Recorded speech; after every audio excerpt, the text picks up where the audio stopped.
చేస్తారు ఎందుకయ్యా మీరు? ఎవరన్నా మాట్లాడాలంటే ఏదైనా కావాలంటే ఈ పక్కన నిలబడుకోండి, పోయేటప్పుడు తీసుకుంటా, అంతవరకే. 10 మంది మీటింగ్లో ఉంటే మీరు డిస్టర్బ్ చేయడం కరెక్ట్ కాదు. వ్యక్తిగత సమస్యలు ఉంటాయి, సమాజం వ్యక్తి కంటే ముఖ్యం. ఒక సమస్య ఉంటే అడ్రస్ చేయగలుగుతాం, కానీ మీటింగ్ని డిస్టర్బ్ చేయడం కరెక్ట్ కాదు.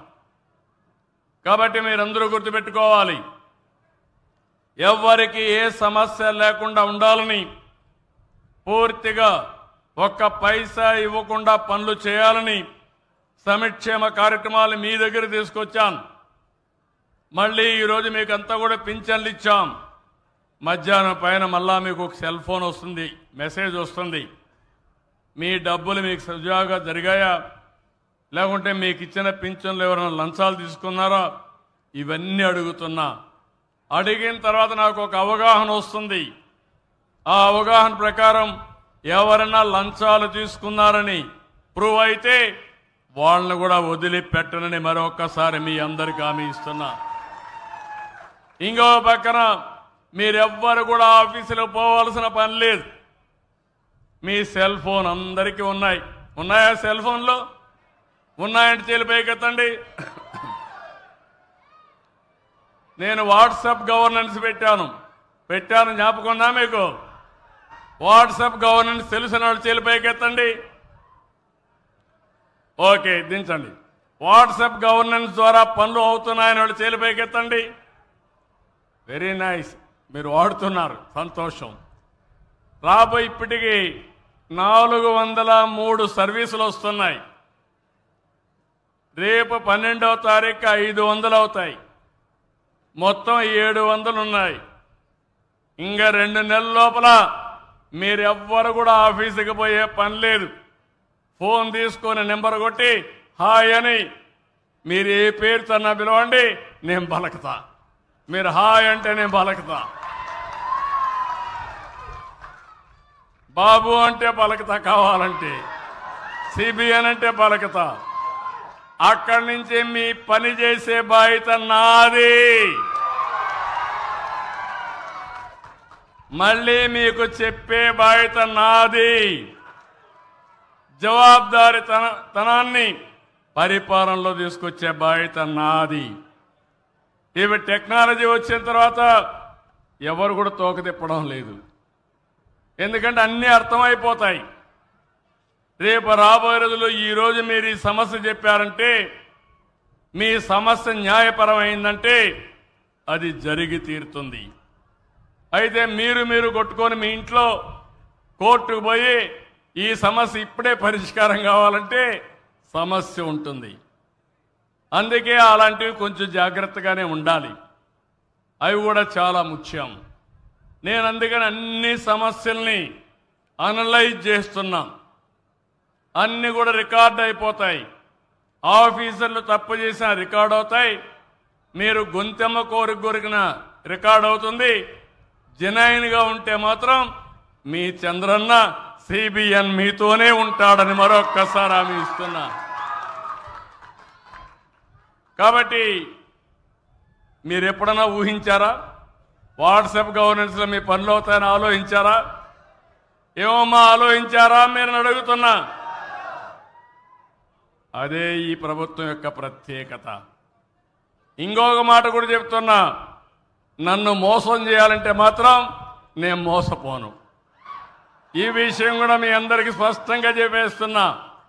ప్రతి ఒక్కరికి ఆధారం ఉందా లేదా తెలుసా? అవునని అడుగుతున్నా మిమ్మల్ని. మాకు ఆధార్ తెలిసిన చేలిపైకెత్తండి. అందరికీ తెలుసు. ఇంకా డూప్లికేషన్ లేదు, మోసాలు లేవు. మీ ఆధార్ని బేస్ చేసుకొని మీకు ఏ పనైనా చేస్తా. 2, మీ ఆధార్ని బేస్ చేసుకుని మీ కుటుంబాన్నంతా ఒకటిగా తీసుకొస్తున్నా.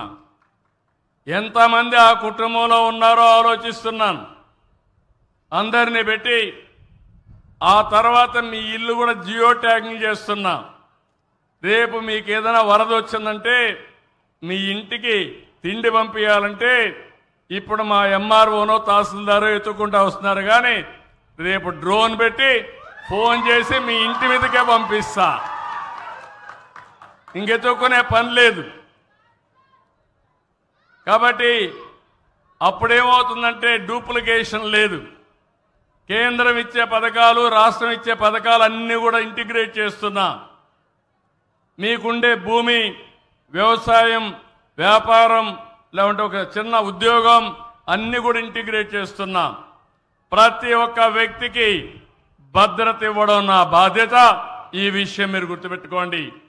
ఒకప్పుడు ముసలి వాళ్ళంటే ఇంట్లో వాళ్ళకి భారంగా ఆలోచించేవాళ్ళు.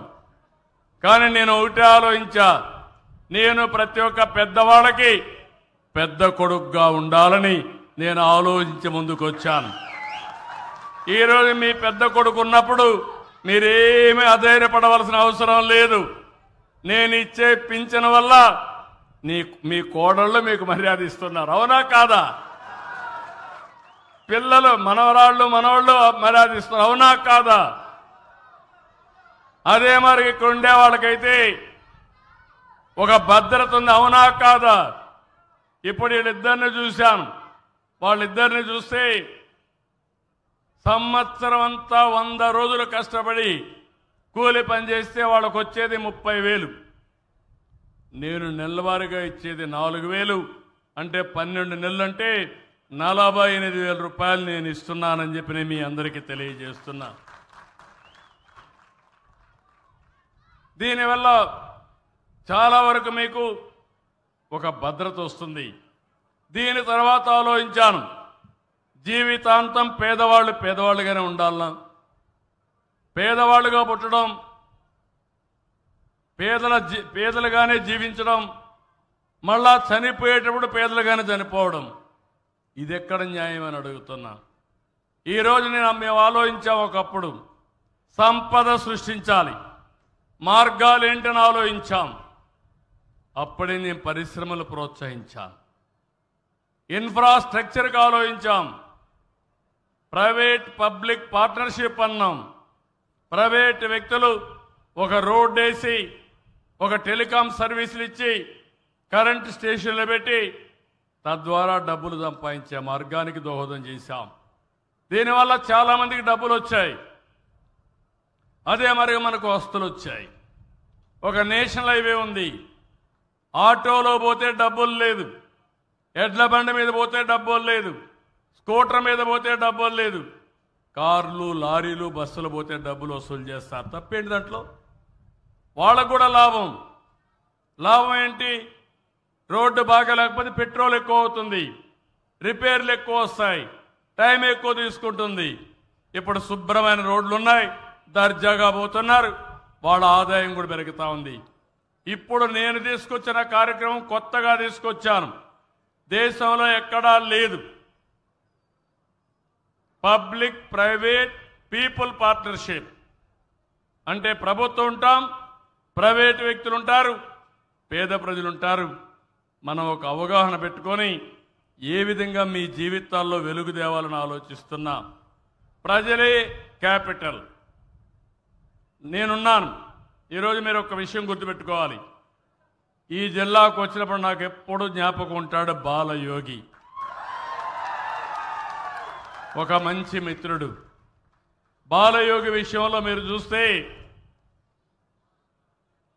ఒక మామూలు కుటుంబంలో పుట్టి ఇక్కడ లా చేశాడు.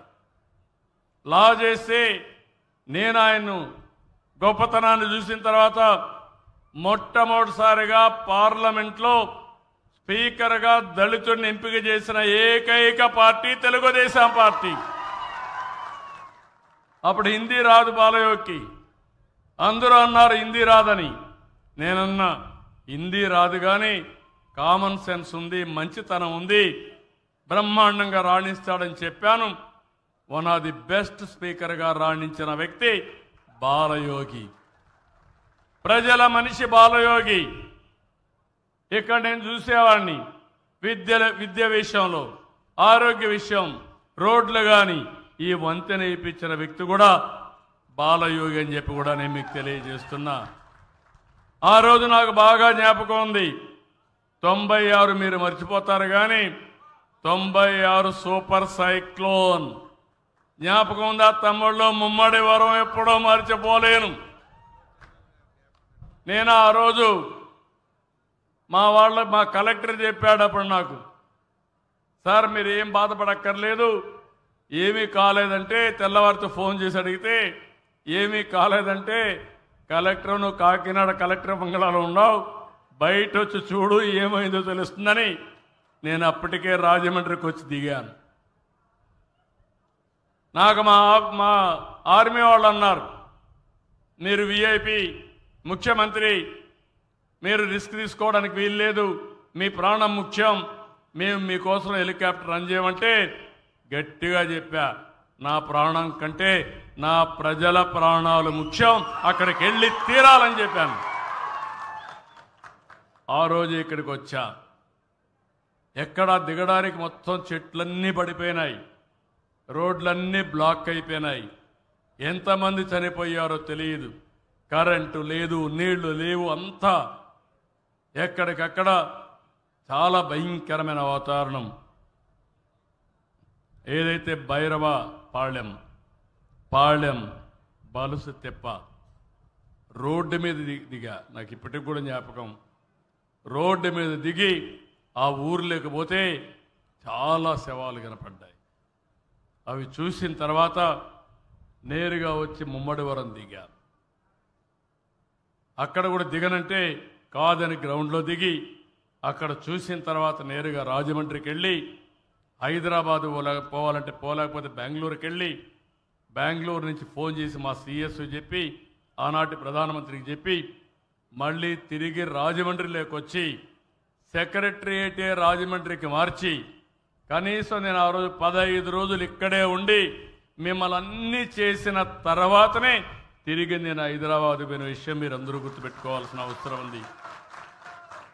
ఎక్కడ సమస్య ఉంటే అక్కడ నేను ఉంటాను. అందుకనే ఆ రోజు మళ్ళా ఎలక్షన్లు వస్తే అన్ని సీట్లు గెలిపించారు ఈస్ట్ గోదావరి జిల్లాలో. అప్పుడు 21 ఉన్నాయి, 21కి 21 గెలిపించారు. ఆ విధంగా ఆ రోజు మీరు గెలిపించిన విషయం కూడా నేను మర్చిపోలేను. ఇక్కడికి వచ్చినప్పుడు ఇంకొక విషయం కూడా చెప్పాలి. బాలయోగిని ఆలోచించినప్పుడు ఈ పార్టీ ఒక్క విషయం మీరు గుర్తుపెట్టుకోండి, ఎప్పుడు కూడా అందరి పార్టీ, అన్ని వర్గాల పార్టీ, అన్ని కులాల పార్టీ, ఎక్కడ పేదరికం ఉంటే అక్కడుండే పార్టీ. అంబేద్కర్ గారు దళితులందరికీ రిజర్వేషన్లు ఇచ్చారు, రాజ్యాంగాన్ని రాశారు. నేను ముఖ్యమంత్రి అయ్యే రోజున ఈ రాష్ట్రంలో మీరు ఒక్కసారి చూస్తే 96లో తెలంగాణలో ఆంధ్రప్రదేశ్ 2 గ్లాసుల సిద్ధాంతం ఉండేది. టీ కొట్టుకుపోతే దళితుల గ్లాస్ దళితులే పెట్టుకోవాలి, వాళ్ళే కడుక్కోవాలి, టీ పోసేవాళ్ళు. ఊర్లోకి వస్తే చెప్పులు వేసుకొని తిరగకూడదు. అదే మరి బావుల దగ్గరికి పోతే దళితులకు వేరే బావి, అగ్రవర్ణాలకు వేరే బావి. దేవాలయాలకు పోవాలంటే నిబంధనలు. అప్పుడే నేను ఆలోచించా ఇది మనుషులకు మంచిది కాదని. ఫస్ట్ టైం చరిత్రలో మీరు చూస్తే జస్టిస్ పొన్నయ్య కమిషన్ వేసి 43 రికమెండేషన్లు ఇస్తే 43 రికమెండేషన్లు అమలు చేసి దళితులకు న్యాయం చేసిన పార్టీ అంబేద్కర్ స్ఫూర్తించిన పార్టీ తెలుగుదేశం పార్టీ. ఈ విషయం మీరు గుర్తుపెట్టుకోవాల్సిన అవసరం ఉంది. ఇవన్నీ చేసిన తర్వాత టాస్క్ ఫోర్స్లు వేసి ఎప్పటికప్పుడు పనిచేసి అందరం ఒకటే అనే విధంగా ముందుకు తీసుకుపోయాం. ఈరోజు ఇంకొక విషయం కూడా ఇక్కడికి వచ్చినప్పుడు నేను అన్ని వర్గాలకు ఒకటే హామీ ఇస్తున్నా. ఒక వర్గం అని కాదు, ఒక కులం అని కాదు. నేను ఏ కులానికి ఏ వర్గానికి వ్యతిరేకం కాదు. అదే సమయంలో అందరికీ సామాజిక న్యాయం చేయడం నా బాధ్యత. నిన్న కూడా నేను మహానాడులో ఒకటే చెప్పాను, సోషల్ రీఇంజనీరింగ్, జనాభా దామాషా ప్రకారం ప్రతి ఒక్క కులానికి, ప్రతి ఒక్క మతానికి, ప్రతి ఒక్క ప్రాంతానికి న్యాయం చేయాలి. ఈ కార్యక్రమానికి శ్రీకారం చుట్టాను. అదే సమయంలో ఈరోజు ఎస్సీస్లో కూడా కేటగరైజేషన్ తీసుకొస్తున్నాం. అంటే ఎవ్వరికి నష్టం లేకుండా చేస్తూనే భవిష్యత్తులో జిల్లా వారీగా కూడా పెట్టి జనాభా దామాషా ప్రకారం పోతే ఎవరికి అన్యాయం జరగదు. ఆ కార్యక్రమానికి కూడా శ్రీకారం చుడతాం. ఇంకో పక్క మొన్న రాజమండ్రిలో ఒక సంఘటన జరిగింది. ఈరోజు ఈ ప్రభుత్వాన్ని అప్రతిష్ట పాలు చేయాలని కొంతమంది కుయుక్తులు పడుతున్నారు.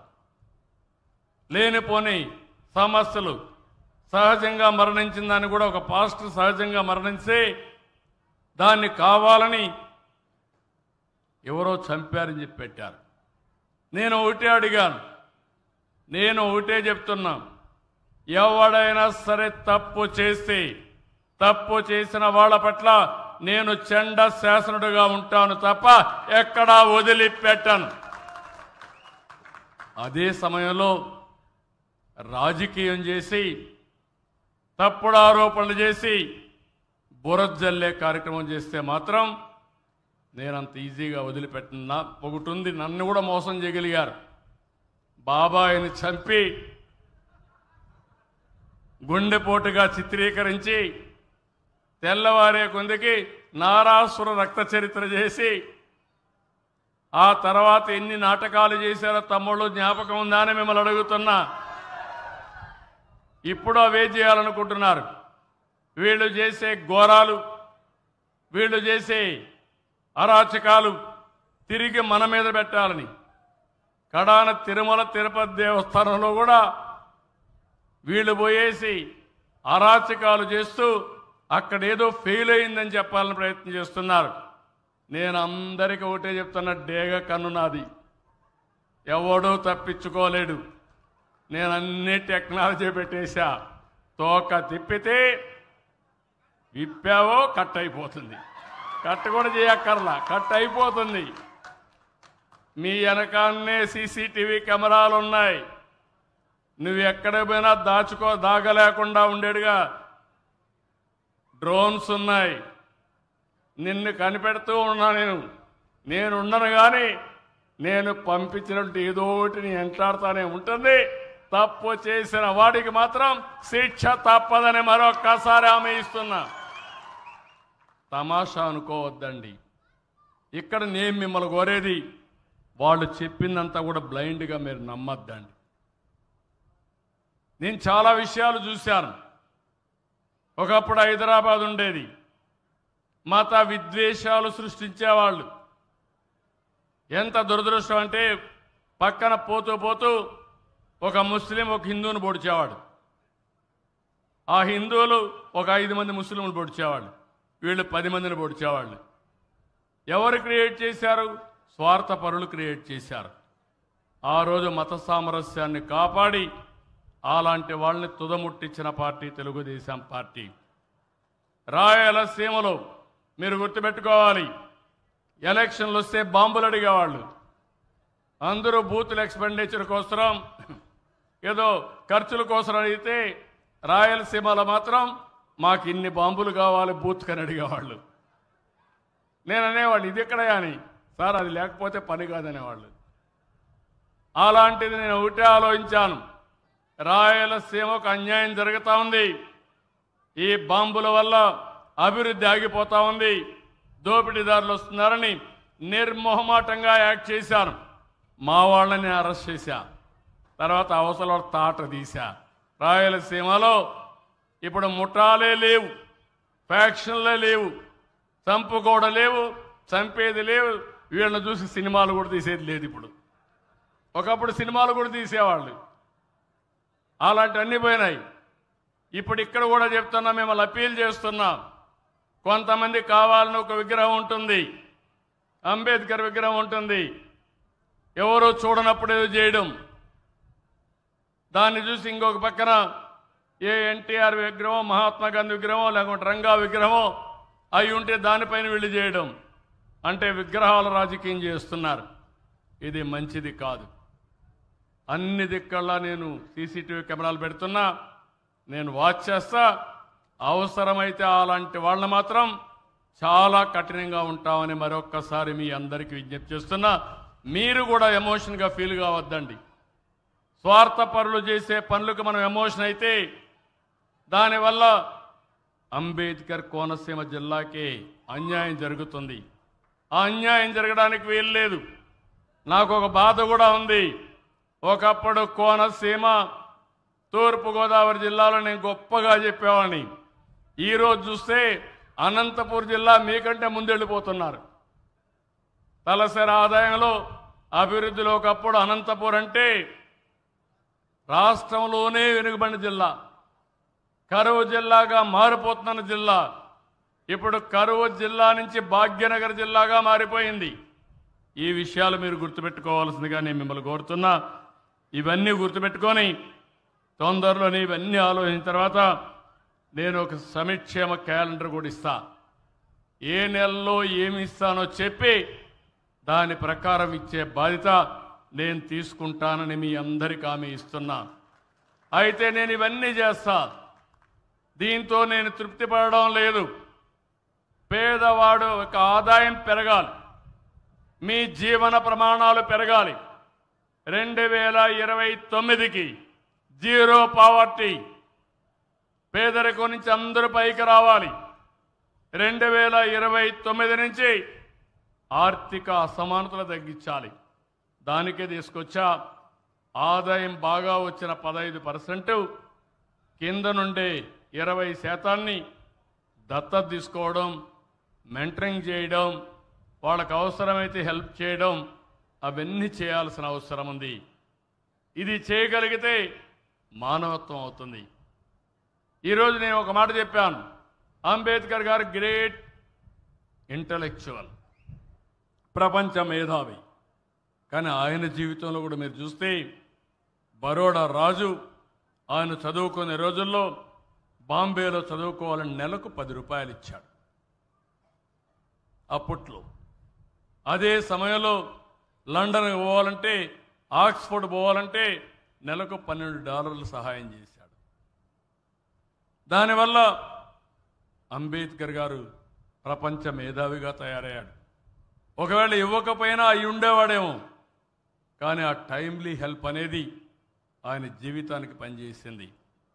ఒక అబ్దుల్ కలాం ఉన్నాడు, ఒక అయ్యంగార్ సహాయం చేశాడు. అప్పట్లో ఈ అయ్యంగార్లు అయితే ఈ ముస్లింలని ఎస్సీలతో ఎక్కువ కలవకూడదని నిబంధనలు ఉన్నటివి. అవన్నీ కూడా అధిగమించి మానవతా దృక్పథంతో అబ్దుల్ కలాం గారిని అండదీసి అన్ని విధాలా ప్రోత్సహించాడు. భారతదేశానికి ఒక రత్నంగా తయారై భారతరత్న అవార్డు వచ్చే పరిస్థితి వచ్చింది. ఇవన్నీ కూడా అందుకనే ఇప్పుడు కొత్తగా తీసుకొచ్చిన విధానం, పేద కుటుంబాలన్నీ బంగారు కుటుంబాలు. వాళ్ళని పైకి తీసుకొచ్చేవాళ్ళు మార్గదర్శులు. బంగారు కుటుంబం, మార్గదర్శి, ఈ రెండు కానీ కరెక్ట్గా జరిగితే నాకు ఏమాత్రం అనుమానం లేదు, ఒక చరిత్ర సృష్టించబోతున్నాం. ఈ రాష్ట్రంలో ఆర్థిక అసమానతలు తగ్గించి అందరికీ మెరుగైన జీవన ప్రమాణాలు. రెండవది మీ ఆదాయం పెంచడం, మీరు ఆరోగ్యాన్ని పరిరక్షించడం, మీరు ఆనందంగా ఉండే విధంగా చేయడం నా జీవితాశయంగా ఎంపిక చేసుకున్నా. అందుకే P4 అనేది ఆర్థిక అసమానత తగ్గిస్తూనే ఉంటాం. మీరు ఒకసారి ఆలోచించండి. ఇప్పుడు ఆ అమ్మాయి ఉంది, ఇంజనీరింగ్ చేసింది, సర్టిఫికెట్స్ రాక బాధపడ్డది. ఇప్పుడు నేను సర్టిఫికెట్స్ ఇచ్చాను, రేపు ఉద్యోగం ఇప్పిస్తా. ఉద్యోగం వస్తే ఆ అమ్మాయికి 40,000 రూపాయలతో ప్రారంభించి లక్షలు సంపాదించాలంటే ఆ అమ్మాయి చేతిలో ఉంది. బాగా చేసుకుంటే ఆకాశం హద్దుగా ముందుకు పోతుంది. దాంతో వాళ్ళ కుటుంబంలో ఆర్థికంగా పైకి వస్తారు, ఇంకా ఇబ్బందులు ఉండవు. ఆ విధంగా ప్రతి ఒక్క పిల్లవాళ్ళని చదివించి మీరు కూడా మీ యొక్క స్కిల్స్ పెంచుకొని మీ ఆదాయాన్ని ఇప్పుడే అడిగింది మన పెద్దమ్మ మరియమ్మ అడిగింది. నన్ను ఏమడిగిందంటే, నాకు 2 గేదెలు పట్టేయండి, నాకు పొలం కూడా ఉంది, కౌలుకు చేస్తున్నా, అక్కడ గడ్డి పండించుకుంటా, నాకు ఆదాయం పెరుగుతుందంటే నేను సంతోషంగా 2 గేదెలు ఆవిడికి పట్టించమని ఆదేశాలు ఇచ్చా. ఇంకో పక్క రత్నం గారు పక్కనే ఉన్నారు. నేను పని చేసుకుంటున్నాను, పింఛన్ వస్తూ ఉంది, నేను కిరాణా కొట్టు పెట్టుకుంటా, నాకు ఆర్థిక సహాయం చేయమనింది. కిరాణా కొట్టు పెట్టిస్తున్నామని చెప్పి కూడా నేను మీకు తెలియజేస్తున్నా. ఇలాంటివి చేస్తూనే ఈరోజు ఇక్కడ బంగారు కుటుంబాలు 141 ఉన్నాయి, మార్గదర్శులు ఉన్నారు. ఈ రెండు మ్యాచ్ చేసుకొని ముందుకు పోతాం. గడిచిన ప్రభుత్వం చేసిన దుర్మార్గాలు మీరు ఒక్కసారి ఆలోచిస్తే 1-2 కాదు. ఈరోజు ఫేర్ ప్రైస్ షాపులు ఉన్నాయి. ఫేర్ ప్రైస్ షాపుల ద్వారా మనకు నిత్యావసర వస్తువులన్నీ ఇస్తున్నాం. వీళ్ళు వచ్చి దగ్గర 2,000 కోట్ల రూపాయల పైన అప్పులు చేసి ఎండి అని పేరు పెట్టి ఏదో ఇంటింటికి రేషన్ ఇస్తామని వీళ్ళు ఇష్టం వచ్చినప్పుడు వచ్చి రోడ్డు మీద నిలబెట్టుకొని అందరినీ పరిగెత్తరమ్మని చెప్పే పరిస్థితికి వచ్చారు. ఎవరు అడిగారని చెప్పి అడుగుతున్నాం. అవసరమైతే మీకు చేతనైతే దివ్యాంగులు ఉంటారు, వృద్ధులు ఉంటారు, వాళ్ళ ఇండ్లకు మనమే పోయి తీసుకుపోయి ఇద్దాం, డోర్ డెలివరీ ఇద్దాం. వాళ్ళు ఇంట్లో ఎప్పుడుంటారో కనుక్కొని అప్పుడే ఇద్దాం. అందుకే ఈ నెల 1 నుంచి నూతన విధానాన్ని ఏదైతే దుకాణాల ద్వారానే మీకు రేషన్ ఇప్పించే బాధ్యత నాదని మరొకసారి మీకు హామీ ఇస్తున్నా. దీనివల్ల మీరు ఎప్పుడైనా వెళ్ళొచ్చు. రేపటి నుంచి మీరు ఫ్రీగా ఉన్నప్పుడు వెళ్ళి తెచ్చుకుంటారు. ఎవరైతే తెచ్చుకోలేని వాళ్ళు ఉంటారో వాళ్ళ ఇండ్లకు మాత్రం నేరుగా డోర్ డెలివరీ ఇప్పించే విధానాన్ని కూడా ఏర్పాటు చేశాం. దివ్యాంగులు ఉంటారు, మీ ఇంటికి వస్తుంది. వృద్ధులు ఉంటారు, మీ ఇంటికి వస్తుంది. అలాంటి ప్రోగ్రెసివ్ పాలసీలు కావాలి కానీ డబ్బులు కొట్టేసి జోబులు కొట్టేసే పనులు చేయకూడదు. దీంట్లో ఏం చేశారు తెలుసా? మీరు గుర్తుపెట్టుకోవాలి. పేరు డోర్ డెలివరీ వాహనాలు. ఈ వాహనాల్లో బియ్యం తీసుకుపోవడం, రోడ్డు మీదనే ఇచ్చినట్టు ఇచ్చి మళ్ళా బియ్యం తీసుకొని నేరుగా కాకినాడ పోర్టుకు వస్తుంది. ఎంత కరుడు గట్టిపోయారంటే ఈ దుర్మార్గులు 1,000 కోట్ల రూపాయలు ఖర్చు పెట్టే మాఫియా తయారైపోయారు.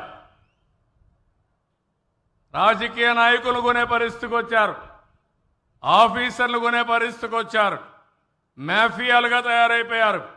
నేను ఒకటే చెప్తున్నా, నాకు అన్నీ తెలుసుకొని చెప్పడంలో ఇక్కడ వాళ్ళ కొవ్వు ఎంత ఉందంటే నా దగ్గర కూడా వచ్చే పరిస్థితికి వస్తున్నారు.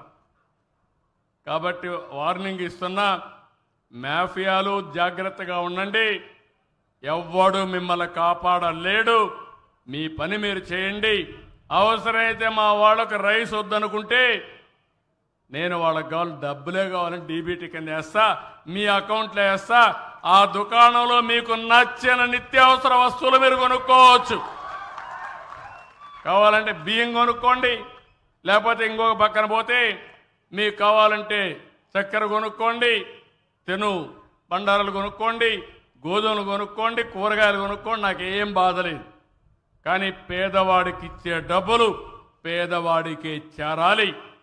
మధ్య దళారులు ఉంటే మాత్రం, దళారీలు మాఫియాలుగా తయారై డబ్బులు పెట్టి చేస్తే మాత్రం మీకే రాష్ట్రంలో చోటు లేదని మరొక్కసారి హెచ్చరిస్తున్నా. 1,000 కోట్ల రూపాయలు. ఆశ్చర్యం వేస్తుంది నాకు ఇవన్నీ చూసినప్పుడు. అంటే ఈ రాష్ట్రానికి ఒక నేర చరిత్రలో వచ్చేసి ఏం చేస్తున్నారంటే నేరాలు ఘోరాలు చేసి దానికి ముసుగు రాజకీయం. ఎంతో పైన రాజకీయం ముసుగేస్తున్నారు.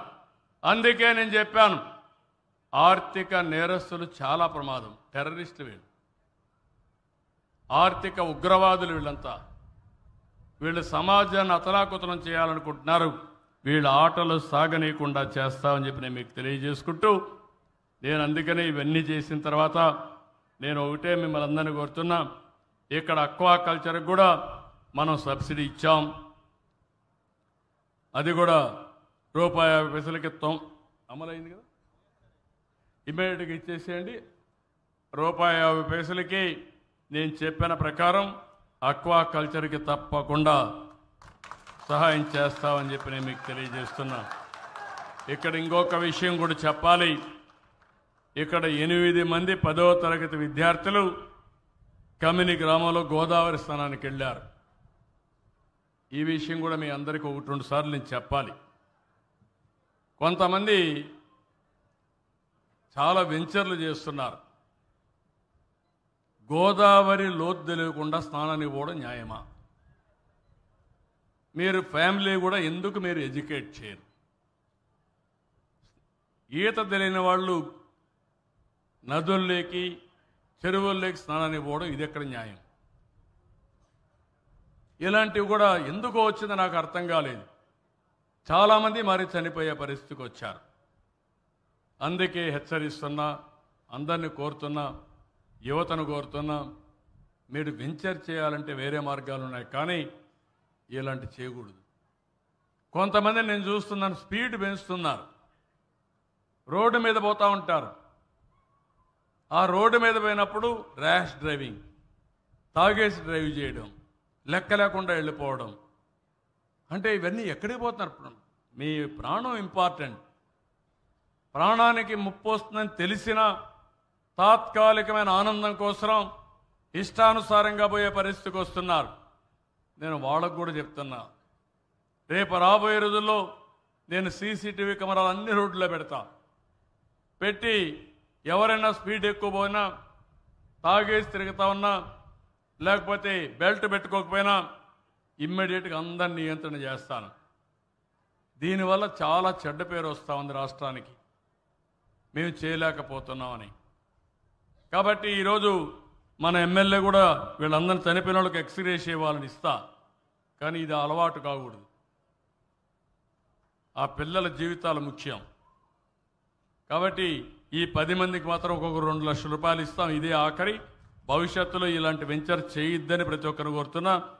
ఆ పిల్లల కోసం ఆ కుటుంబ సభ్యులకు 2 లక్షల రూపాయల చొప్పున ఎక్స్గ్రేషియా ఇస్తామని మీ అందరికీ హామీ ఇస్తున్నా.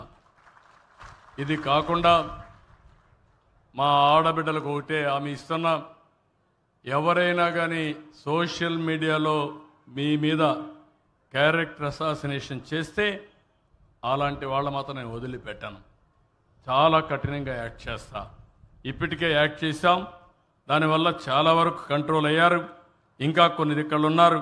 వాళ్ళను కూడా ఏం చేయాలనో చేసి నియంత్రణ చేసి ఆడబిడ్డలకు స్వేచ్ఛనిచ్చే విధంగా ముందుకు పోతామని హామీ ఇస్తూ, ఇవి కాకుండా ఇంకా ఇప్పుడే ఎమ్మెల్యే గారు కొన్ని పనులు అడిగారు.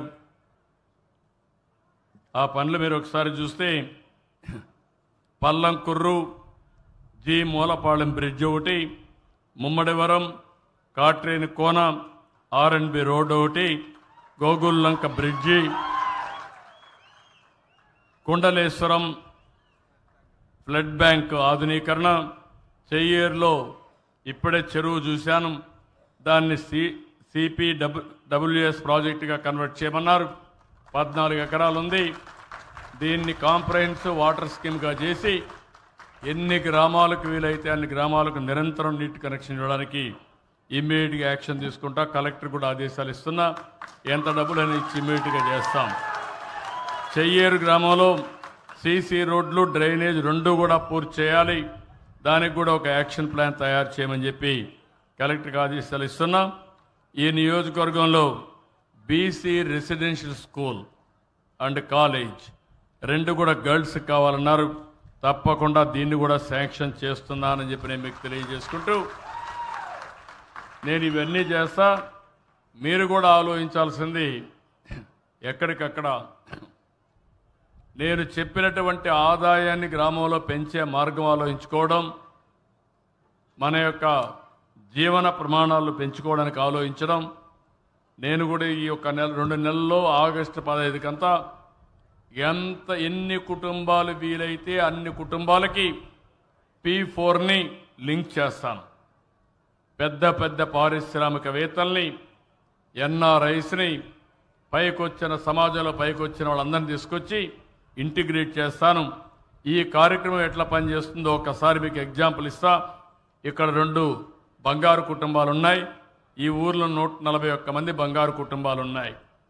బంగారు కుటుంబాలు చేలు పైకెత్తండి. ఐడెంటిఫై చేసిన వాళ్ళు బంగారు కుటుంబాలు. బంగారు కుటుంబాలను ఐడెంటిఫై చేసిన కుటుంబాలు అంతేనా? ఇంకా మిగిలిన రాలేదా? ఓకే, 141 మంది ఉన్నారు మొత్తం. బంగారు కుటుంబాలు.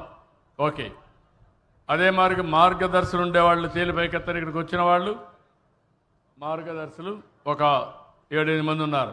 చాలా సంతోషం. తమ్ముడు కూడా ఉన్నారు, 9 మంది వచ్చారు. ఇప్పుడు ఒక బంగారు కుటుంబాన్ని మాట్లాడిస్తాను. ఒక ఐడియా వస్తుంది. ఉంటే తమ్ముడు తొందరపడద్దు. నాకు 24 గంటల పని చేసి నాకు తొందర లేదు, కానీ నీకు అంత తొందర అయితే ఎట్లా? ఓపిక ఉండాలి. ఓపిక లేకపోతే పనులు ఎట్ అవుతాయి? నేను ఓపికగా మిమ్మల్ని మోటివేట్ చేస్తున్నాను. నీకు మాత్రం ఒక్క నిమిషం కూర్చోలేవు. నీకు లేమ్మా, మైక్ ఇవ్వండి. ఏంటమ్మా, ఏంటి నీ పేరేంటి, విషయం చెప్పు. అట్టు మాట్లాడు, అట్టు దగ్గర పెట్టుకోమా. నా పేరు మడికిలక్ష్మి. గట్టిగా మాట్లాడమ్మా, దగ్గర మాట్లాడు, అందరికి వినపడాలి. నా పేరు మడికిలక్ష్మి అండి. నా భర్త పేరు మడికి శ్రీనివాస్ అండి.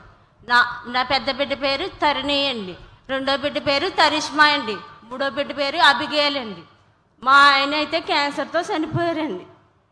ఎట్లా చనిపోయాడమ్మా? క్యాన్సర్తో చనిపోయారండి. ఇది కూడా ఒకసారి ఆలోచించాలి మనందరం. క్యాన్సర్తో చనిపోవడానికి కారణాలు కూడా మనం ఆలోచిస్తే కలుషితమైన ఆహారం తినడం, ఎక్కువ ఫెర్టిలైజర్స్ వాడడం, పెస్టిసైడ్స్ వాడడం, ఆ రైస్ కానీ కూరగాయలు తింటే చాలామందికి చనిపోయే పరిస్థితి వస్తుంది. రెండోది కూడా మన పరిసరాలు సరిగా ఉండకుండా పోవడం. ఇవన్నీ కూడా చాలా మనమై రోగాలన్నీ మనమే తెచ్చుకుంటున్నాం. ఆ తల్లిని మీరు చూశారు, యంగ్ ఏజ్లోనే భర్త చనిపోయాడు, ఆ అమ్మాయి అనాథ అయింది. ఇలాంటివి చూసినప్పుడు అలాంటి క్యాన్సర్ రాకుండా చూసుకోవడానికి కూడా నేను వర్కౌట్ చేస్తున్నా. తొందరలో నేను ఒక బిల్ గేట్స్ అయితే ఒక కార్యక్రమం తీసుకొచ్చాడు. ఇది మొత్తం రాష్ట్రంలో ఉండే హాస్పిటల్కి పోయి అందరి రికార్డ్స్ అన్ని ఆన్లైన్లో పెట్టి, అందరి రికార్డ్స్ ప్రతి ఒక్కరి పరీక్షలు చేసి, వైద్య పరీక్షలు చేసి, తద్వారా మీకు ఆర్టిఫిషియల్ ఇంటెలిజెన్స్ కూడా ఇంటిగ్రేట్ చేసి, ఇప్పుడు క్యాన్సర్ రాకుండా ఉండాలంటే ఏం చేయాలి, వస్తే ఏం చేయాలి, రెండు కూడా ఒక పద్ధతి ప్రకారం చేయడం కోసం ఆలోచిస్తున్నాం. బిల్ గేట్స్ ఫౌండేషన్ ద్వారా లక్షల కోట్ల రూపాయలు సంపాదించాడు ఆయన. 99% గేట్స్ ఫౌండేషన్కే ఖర్చు పెడతానని చెప్పాడు. 1% కుటుంబానికి ఇస్తున్నాడు. ఆయన నన్ను కోరింది వ్యవసాయం మీద, ఆరోగ్యం మీద, చదువు మీద నేను మీతో కలిసి పనిచేస్తాను, ఆర్టిఫిషియల్ ఇంటెలిజెన్స్ వాడదాం, ఇలాంటి అభాగ్యులు ఎవరికి నష్టం జరగకుండా చేయడం కోసం ఈరోజు హెల్త్ మీద కుప్పంలో ఒక పైలట్ చేశాం. ఈ నెల 15కు పూర్తి అవుతుంది. ఈ ప్రాజెక్ట్ రాబోయే 6 నెలల్లో కుప్పం జిల్లా పూర్తి అవుతుంది. రాష్ట్రంలో 2 సంవత్సరాల్లో పూర్తి చేస్తాం. దీంట్లో ప్రత్యేకత ఏంటంటే అనారోగ్యానికి కావాల్సిన నాలెడ్జ్ ఎక్కడున్నా ప్రపంచంలో తేవడం. రెండోది హాస్పిటల్స్, డాక్టర్లు, నర్సులు, పేషెంట్లు అందరినీ ఆన్లైన్లోకి తీసుకురావడం. ఎవరికి ఏ సమస్య ఉన్నా బెస్ట్ సొల్యూషన్ ఇవ్వడం.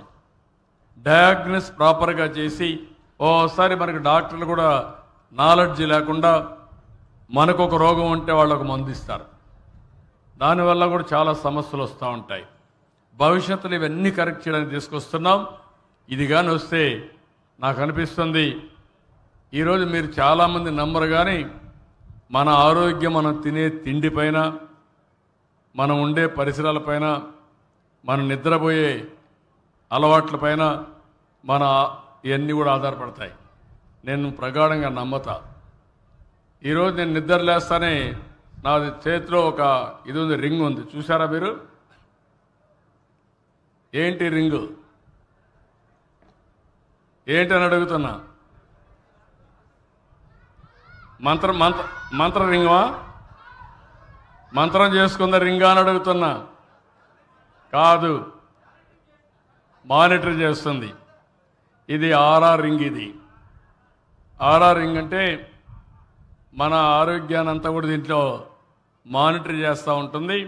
నిద్ర లేస్తాను నేను ఒకసారి ఫోన్లో చూసుకుంటాను. రాత్రి ఎన్ని గంటలు నిద్రపోయా, ఎంత నిద్ర వచ్చింది, బాడీ రెడీగా ఉందా లేదా, హార్ట్ బీట్ రెడీగా ఉందా లేదా, అన్నీ చూసుకొని ఇంకా రెడీ అయ్యి ముందుకు పోతాం. నేను తినే తిండి కూడా మీరు చూస్తూ ఉంటారు, లెక్కేసుకొని తింటా. ఎన్ని క్యాలరీస్ తినాలో అంతే తింటా, ఏది తినాలో అదే తింటా. ఎక్కువ తిన్నో తక్కువ తిన్నో. దీనివల్ల ఆరోగ్యం